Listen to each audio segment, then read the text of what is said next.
بسم اللہ الرحمن الرحیم۔ معزز خواتین حضرات، السلام علیکم ورحمۃ اللہ وبرکاتہ۔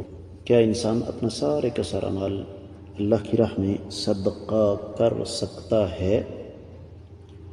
یہ ہے ہمارے آج کے حدیث کے سبق کا موضوع۔ مشکات المصابیح کتاب الایمان والنذور باب ہے نذر ماننے کا 3443ویں حدیث کتاب میں اور 14ویں ہے باب میں۔ الفاظ سماعت فرمائیے گا۔ وعن ابی لبابۃ رضی اللہ عنہ انہ قال للنبی صلی اللہ علیہ وسلم ان من صوبتی ان اہجر دار قومی التي اصبت فيها الذنب وان انخلع من مالی كله صدقة قال يجزئ عنك الثلث رواہ رسول۔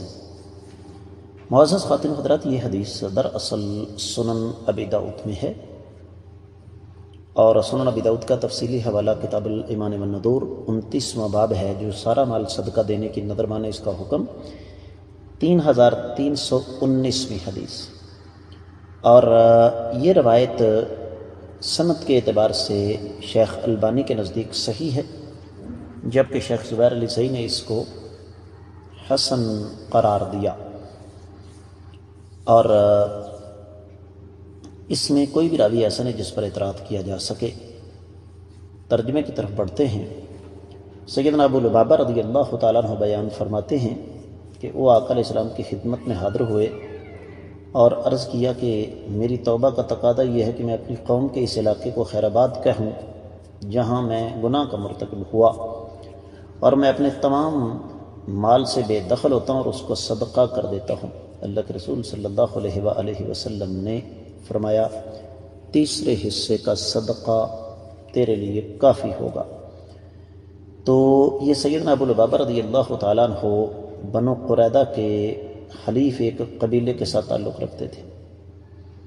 تو غزوہ خندق یا غزوہ احزاب کے اختتام پر جب بنو قریظہ کا محاصرہ کیا گیا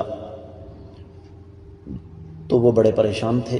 بنو قریظہ انہوں نے سیدنا ابو لبابہ رضی اللہ تعالیٰ عنہ سے مشورہ کیا کہ ہمیں کیا کرنا چاہیے، کیا ہم آقا علیہ السلام کے فیصلے کو تسلیم کر لیں؟